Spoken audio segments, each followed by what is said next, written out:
ભાવનગરમાં ચિત્રા ખાતે રાજ્યસભાના સાંસદ શક્તિસિંહ ગોહિલની અધ્યક્ષતામાં કોંગ્રેસ દ્વારા શક્તિ પ્રદર્શન સમાન આભાર દર્શન કાર્યક્રમ યોજવામાં આવ્યો। આભાર દર્શન કાર્યક્રમ અને મહાસંમેલનથી વર્ષ 2027ની આગામી વિધાનસભાની ચૂંટણીની તૈયારીઓનો પણ પ્રારંભ કરાયો છે। તાજેતરમાં જ રાજ્યમાં સ્થાનિક સ્વરાજની ચૂંટણી પૂર્ણ થઈ છે, જેમાં ભાવનગર મહાનગરપાલિકા, જિલ્લા પંચાયત, નગરપાલિકાની ચૂંટણીમાં કોંગ્રેસ પક્ષમાંથી ચૂંટણી લડેલા, જીતેલા અને હારેલા તમામ માટે આભાર દર્શન કાર્યક્રમ યોજવામાં આવ્યો હતો। ભાવનગર શહેરના ચિત્રા ખાતે ભાવનગર જિલ્લા અને શહેર કોંગ્રેસ દ્વારા રાજ્યસભા સાંસદ શક્તિસિંહ ગોહિલના અધ્યક્ષસ્થાને આ મહાસંમેલન યોજાયું હતું। આ કાર્યક્રમમાં કોંગ્રેસના મહાનગરપાલિકા, જિલ્લા, તાલુકા, નગરપાલિકાના તમામ ઉમેદવારો, હોદ્દેદારો, શહેર જિલ્લાના આગેવાનો, બૂથ સ્તરે કામગીરી સંભાળનાર કાર્યકરો તેમજ વર્ષોથી કોંગ્રેસ માટે નિષ્ઠાપૂર્વક કાર્ય કરનાર કાર્યકરોને ખાસ ઉપસ્થિત રહ્યા હતા। રિપોર્ટ હિરેનભાઈ ચૌહાણ। ભાવનગર શહેર અને ભાવનગર જિલ્લા કોંગ્રેસ પરિવારના સભ્યોનું સ્નેહ મિલનનું આયોજન કર્યું હતું। હું સૌનો દિલથી આભાર માનું છું કે ખૂબ વિશાળ સંખ્યામાં કોંગ્રેસ પરિવારના સભ્યો અહીં ઉપસ્થિત રહ્યા છે।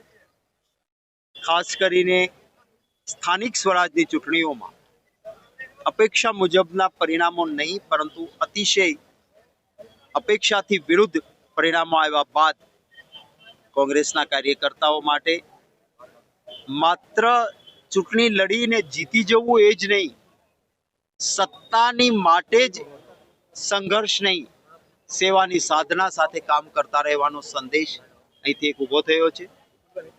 ભારતીય જનતા પાર્ટીએ જે લોકશાહીમાં માન્ય નથી એવા હાથગંડાઓ કર્યા, આપના બધાના કેમેરા સામે પણ ઘણી બધી બાબતો આવી। તંત્રનો દુરુપયોગ આવો ક્યારેય નહોતો થયો એવો થયો। ફોર્મ પાછા ખેંચાવી લેવા માટેના પ્રયત્નો, ખોટા કેસો, આજે પણ એક વડોદરામાં કોર્પોરેટર અમારા એને જેલમાં નાખવામાં આવ્યા। ખેર, આવા અત્યાચારો કે આવા પ્રકારની પદ્ધતિથી ઇતિહાસ સાક્ષી છે। અંગ્રેજો પણ આવું જ કરતા હતા, એનું શાસન સલામત ન રહ્યું, ના કંસનું શાસન સલામત રહ્યું। આખરે લોકશાહીમાં લોક સેવા એ આખરી ધ્યેય હોવું જોઈએ। સત્તા મળે તો સેવાની સાધના કરવી જોઈએ।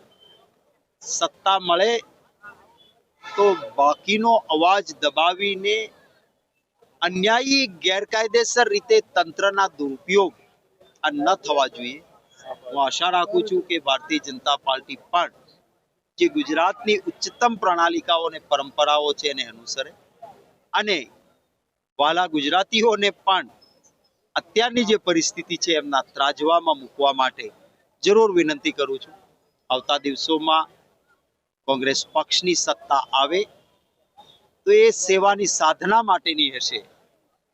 જે આજે સામાન્ય ગુજરાતીની તકલીફો છે, મોંઘવારી, બેરોજગારી, ખેડૂત પરેશાન, કાયદો અને વ્યવસ્થા સંપૂર્ણ પડી ભાંગી, અનેક પ્રકારે સામાન્ય ગુજરાતી તકલીફમાં, નીટ હોય તો એનું પેપર ફૂટે, ફિક્સ પગારનો કર્મચારી દુખી, કોન્ટ્રાક્ટ પદ્ધતિથી યુવાનોનું શોષણ, આ મુદ્દાઓ છે। અમે માત્ર નકારાત્મક નહીં, એક સકારાત્મક રાજનીતિના ભાગરૂપે એક પોઝિટિવ એજન્ડા સાથે આવતા દિવસોમાં આગળ વધીશું।